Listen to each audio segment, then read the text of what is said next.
Bem-vindos e bem-vindas a mais uma conversa de paz e esperança. E hoje a nossa convidada é a irmã Sueli Belato. Antes de eu trazer ela aqui para o nosso estúdio, eu quero desde já pedir para que você curta o nosso programa, compartilhe com quantas pessoas você quiser divulgar esse nosso encontro desta noite e, claro, se inscreva no canal. Faça o mesmo movimento. Se você estiver participando no nosso canal Conversas de Paz e Esperança, ou se você estiver assistindo aqui pela TV Causas da Vida. Vamos divulgar essas nossas programações que realmente vêm para trazer uma mensagem nova, uma mensagem importante para cada um de vocês que acompanha os nossos canais.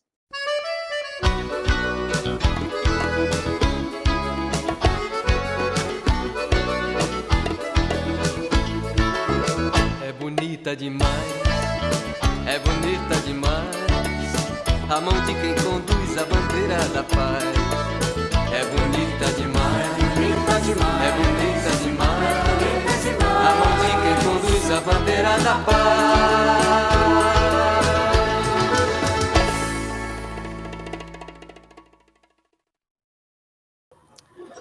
Bem-vinda, irmã Sueli Belato, a nossa conversa de paz e esperança.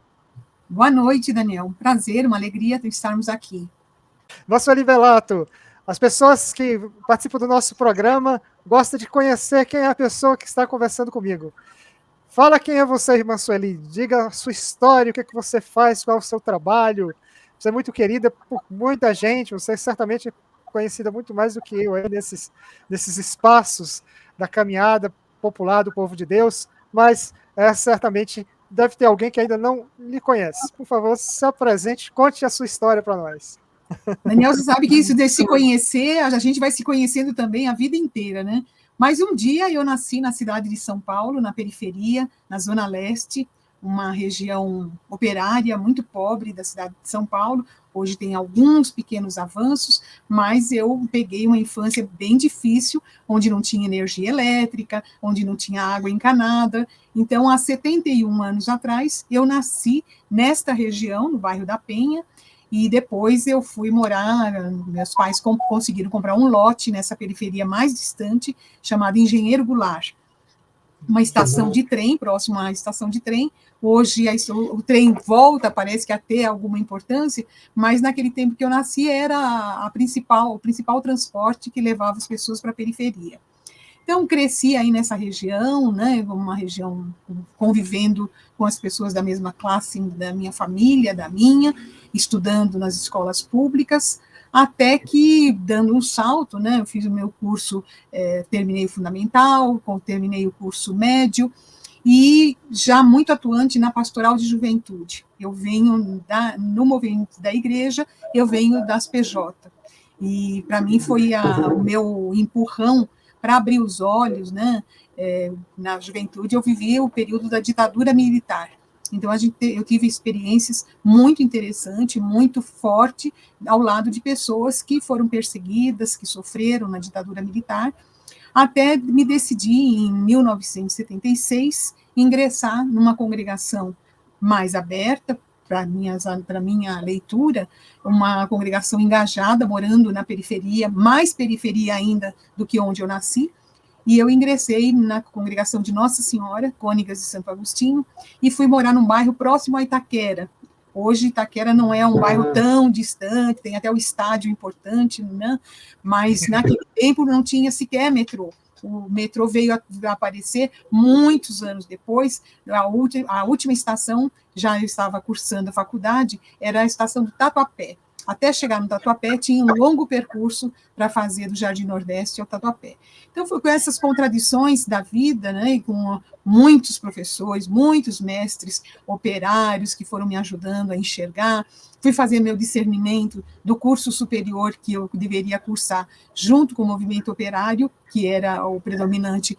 E eu lembro muito bem, eu fiz faculdade de Direito, Daniel, e eu lembro muito bem que naquele tempo eu fui conversar com alguns companheiros da pastoral operária, e eles me disseram, mas, Sueli, você vai fazer direito. Direito não é para manter a ordem, nós não queremos uma outra ordem. Então, por um tempo, minha cabeça ficou um pouco confusa, mas mesmo assim eu tive também outros vieses que me ajudaram, me orientaram para ver a importância de fazer um curso de Direito e até para atuar nessa população que nos perguntava as questões trabalhistas, as questões cíveis, e eu me sentia muito incompetente e desinformada para poder trabalhar e ajudar as pessoas.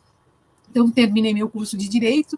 Logo que eu terminei o curso de Direito, passei mais um ano em São Paulo, eu já engajei no movimento da moradia, dos terrenos e clandestino. Esse foi o meu estágio. Comecei a estagiar no Centro de Defesa dos Direitos Humanos de São Miguel Paulista, que era o lugar, não era diocese, era uma região episcopal na época, né?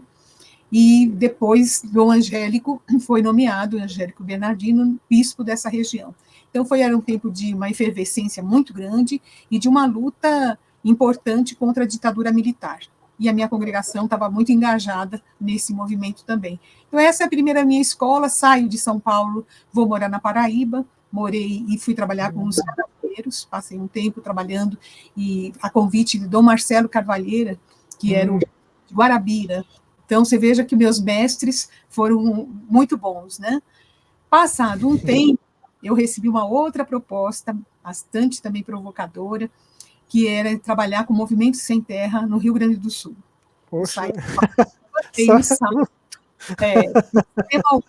Eles tinham ocupado a Fazenda Noni em 1985 e não tinham um advogado. Então, eu, em diálogo com a minha congregação, fui para o Rio Grande do Sul e passei aí uns 4 anos trabalhando com Sem Terra. E olha a importância, né, do seu curso de Direito, que lá atrás eu achava que estava indo o caminho errado, né? Exatamente. Aí voltei para São Paulo por uma provocação também dos trabalhadores, dos sindicalistas, porque 1988 já era um ano que, além de ser importante pela promulgação da Constituinte, né, o final da ditadura, mas tinha um índice de mortandade muito grande entre as lideranças sindicais. E a CPT, com o seu relatório anual, já contabilizava por ano por volta de 200 sindicalistas, advogados, religiosos. Era um número de guerra, porque quando você está falando das lideranças, não é uma hierarquia da vida, mas você leva para formar uma liderança 10 anos, 15 anos, e de repente eram assassinados na luta pela reforma agrária, demarcação de terra, né? E aí foi criado, dentro da Central Única dos Trabalhadores, o setor de combate à violência no campo. E o único movimento naquele momento que tinha disponibilidade de ter uma advogada era o MST. Em diálogo com nossos companheiros, eles abriram mão da assessoria jurídica e eu voltei para São Paulo para trabalhar no setor de combate à violência no campo. Aí tem um outro lado que vai completar um pouco minha formação, né?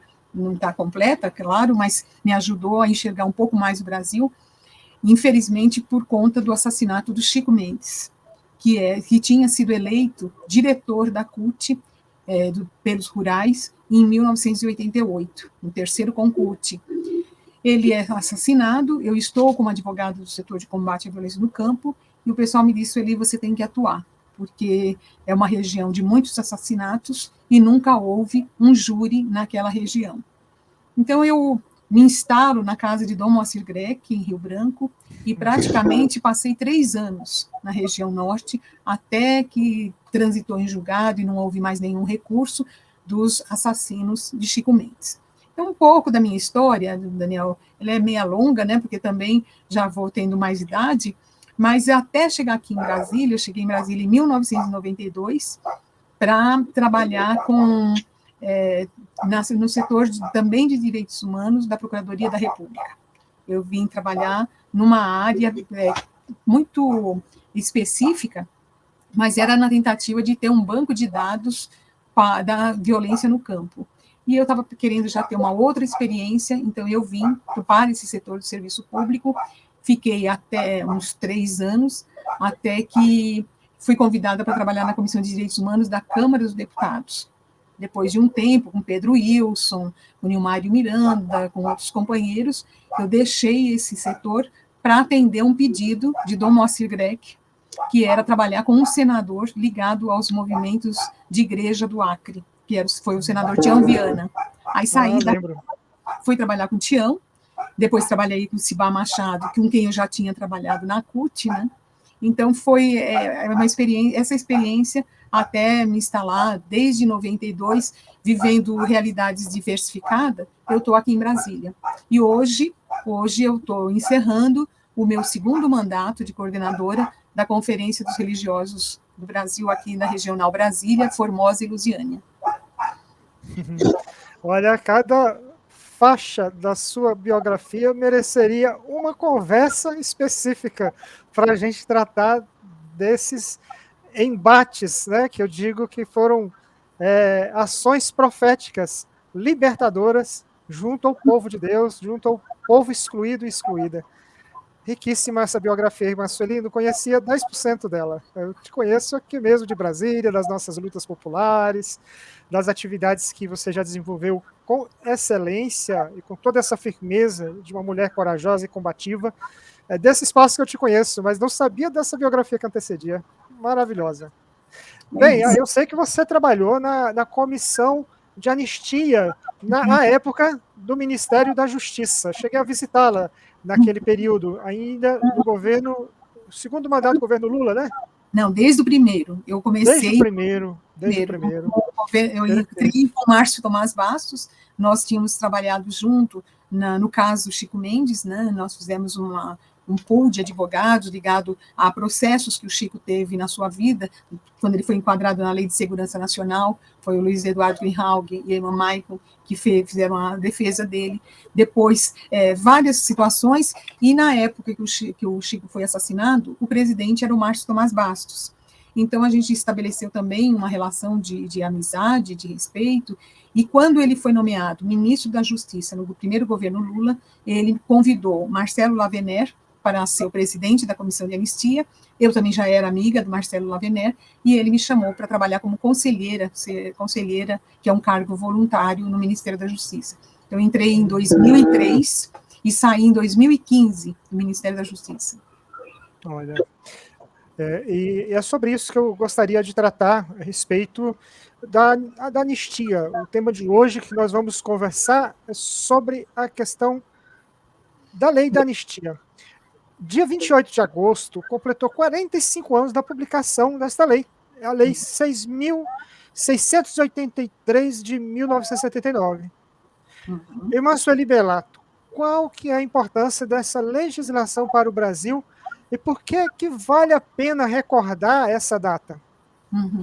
Então, Daniel, as leis que nós temos, as leis que podem favorecer a classe trabalhadora, ela não cai do céu, né? Ela é fruto de muita luta, de muita persistência, e nós estamos vivendo aí o regime militar, desde 64, civil-militar, quando tínhamos já muitas pessoas presas, pessoas exiladas, assassinadas, e um movimento forte vai se levantando para duas bandeiras, as diretas já, e anistia ampla, geral e restrita.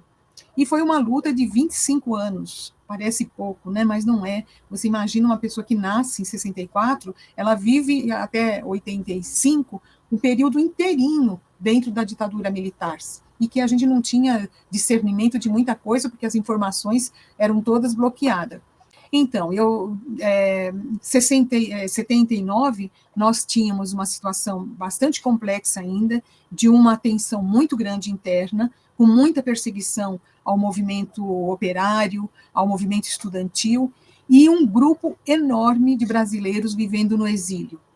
Essa situação da promulgação da Lei 6.683, que é fruto desse trabalho, dessa luta intensa dos combatentes que estavam aqui no Brasil, mas também os que estavam fora, e aí poderíamos enumerar dezenas dele, Miguel Arraes, Fernando Henrique Cardoso, Gregório Bezerra, Manuel Fiel Filho, muitos brasileiros, Leonel Betinho, né? Betinho, Leonel Brizola, tínhamos muitos brasileiros vivendo no exílio. A Lei 6.683 foi muito para favorecer, acabou favorecendo mais os servidores públicos, que tinham sido também afastados das funções do serviço público por conta das perseguições políticas. de fato, essa lei, ela não é o máximo para que nossa democracia, para reconquistar a democracia, mas ela teve uma importância muito grande porque ela permitiu que muitos exilados voltassem ao Brasil e aqui nos juntássemos para, de fato, fortalecer a luta contra a ditadura militar. E teve essa conotação também de anistiar os servidores públicos e os militares que tivessem participado de algum movimento de resistência. A gente sempre pensa, num parênteses, né, Daniel, que foram só os civis que foram perseguidos. Mas os militares que se opuseram contra o golpe, eles também foram perseguidos. Existe um fato que é muito sintomático, muito sintomático do Rio Grande do Sul, dos militares que receberam uma ordem do regime de bombardear o Palácio Piratini quando Leonel Brizola estava como governador do Rio Grande do Sul.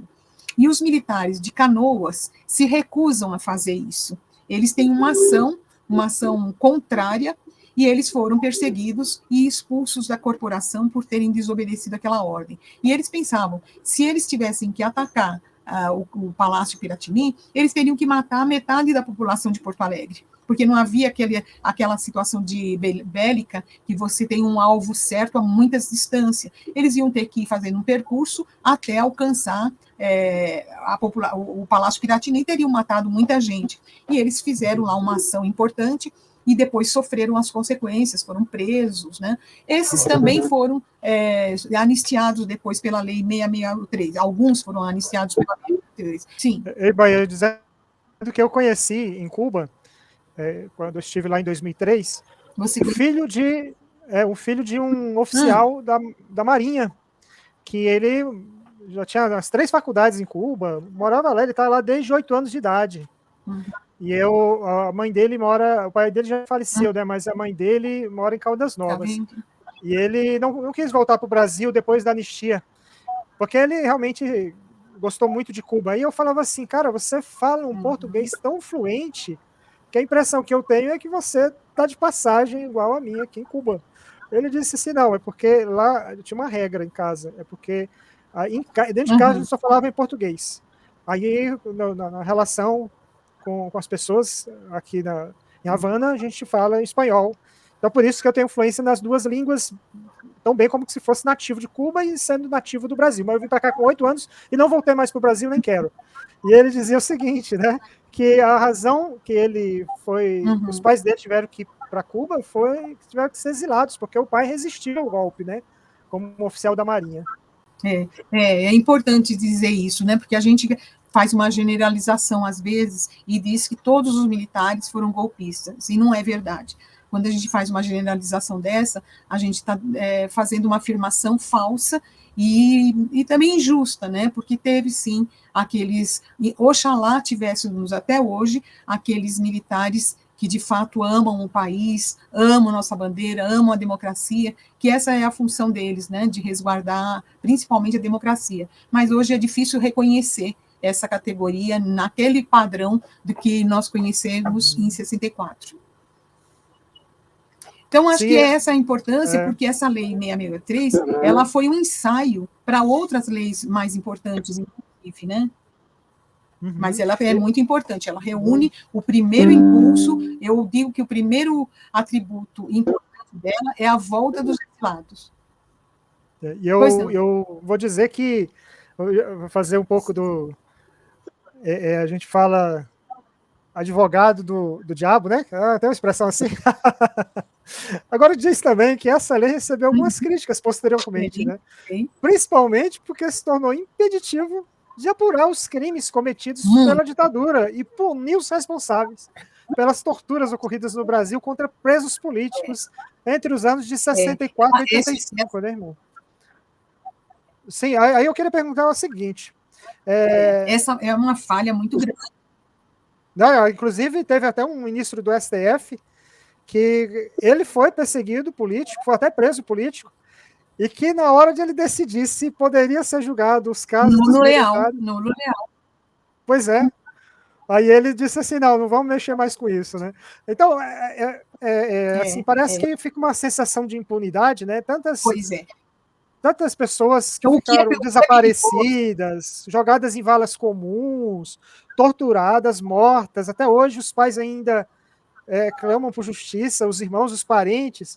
Irmão, o que pode ser feito pelo Estado brasileiro para reparar os danos às vítimas e seus parentes de tantos crimes cometidos pelos militares naquela época? Então, por que eu digo que não são só os militares? Porque foi uma ditadura civil-militar.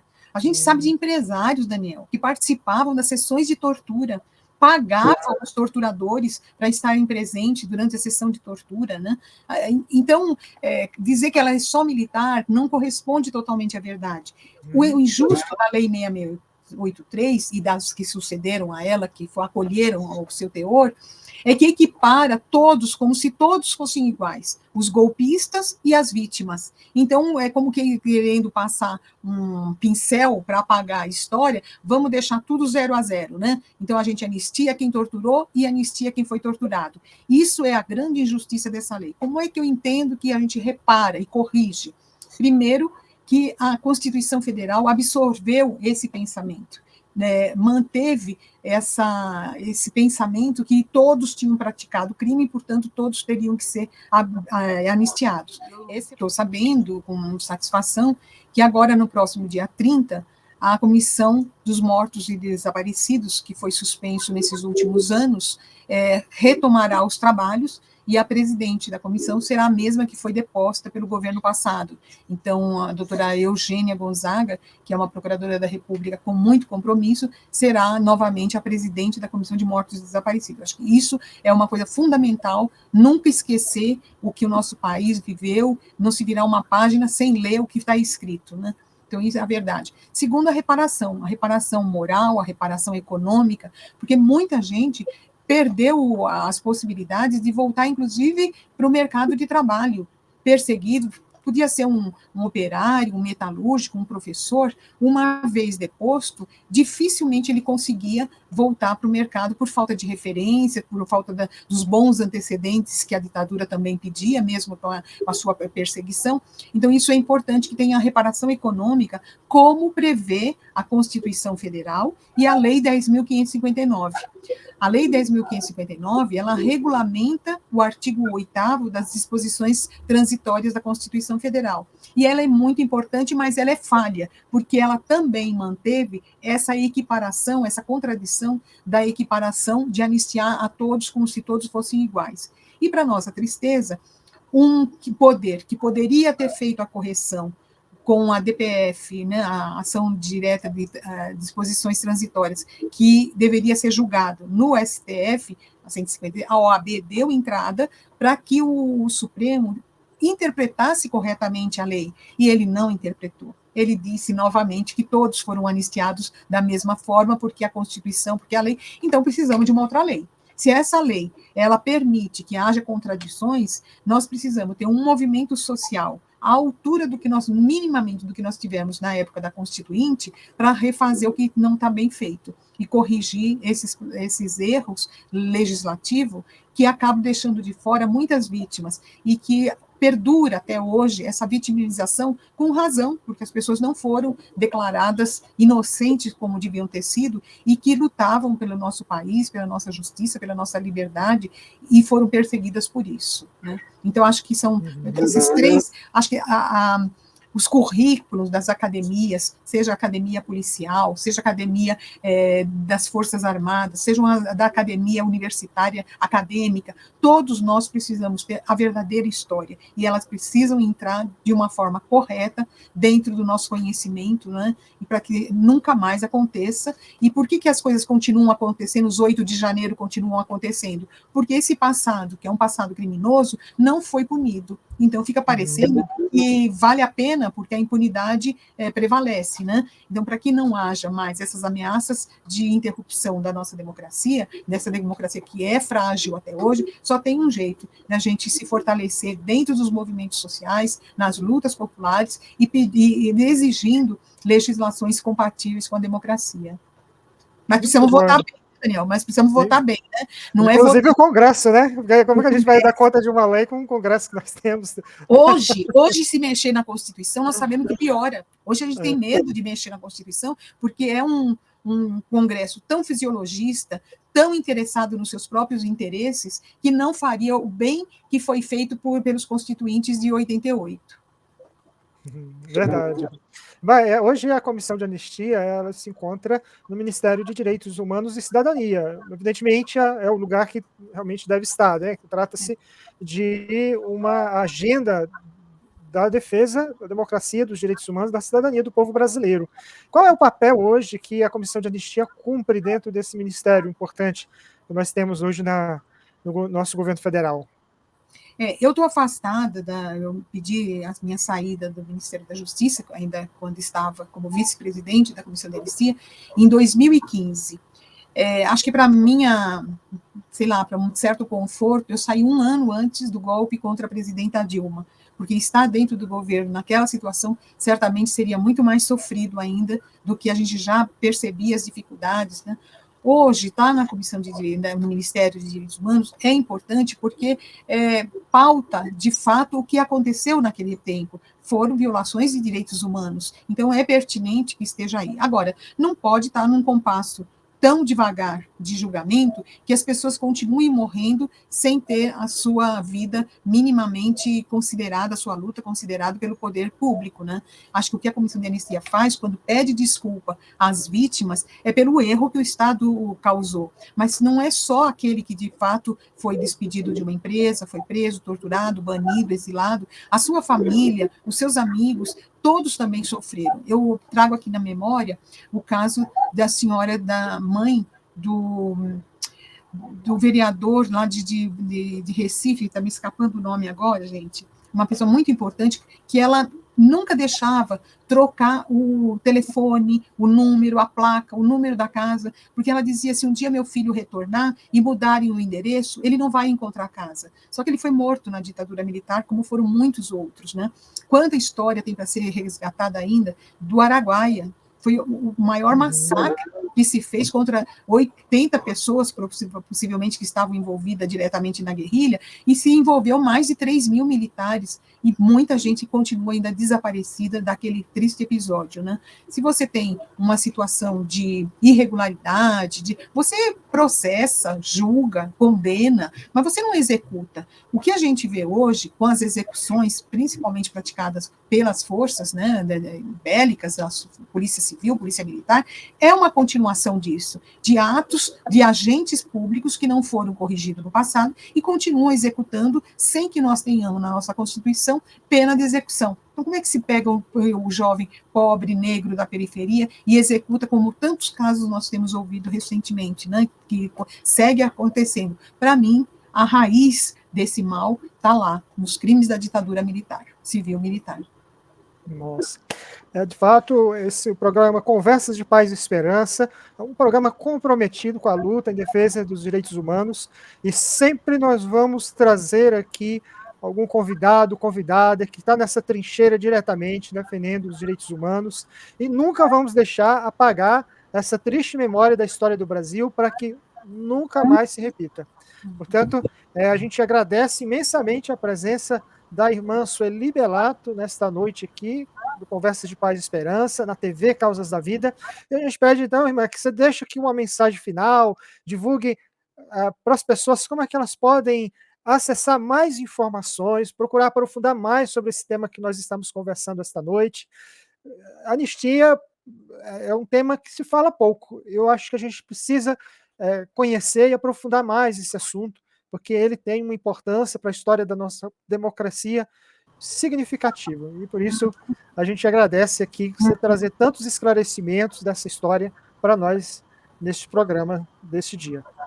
Eu acredito, Daniel, que a gente tem um país muito pujante, muito rico de pessoas, de sabedoria, que nós podemos construir um país pacificado, uma situação diferenciada. Mas quando eu voto com quem defende a bala, o boi e a Bíblia no sentido fundamentalista, eu estou sendo também cúmplice dessa situação, são autoridades que fazem as leis contra nós. Então, a minha esperança é que a gente continue crescendo na nossa consciência, no desejo de ser um país, uma nação que respeita os povos indígenas, respeita as comunidades tradicionais, os quilombos, né? Respeitemos a nascente, as nossas águas, as florestas, que são todas protegidas pela Constituição Federal. Mas quando eu voto mal, eu voto em alguém que quer acabar com esses direitos que estão preservados na Constituição.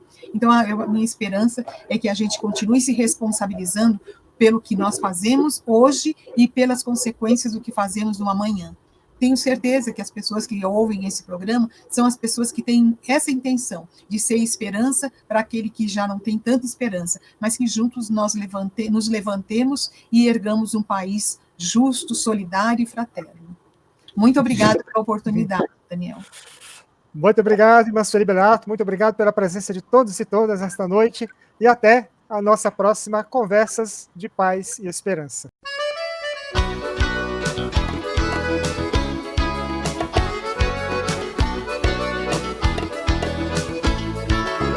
É bonita demais, é bonita demais, a mão de quem conduz a bandeira da paz. É bonita demais, é bonita demais, a mão de quem conduz a bandeira da paz.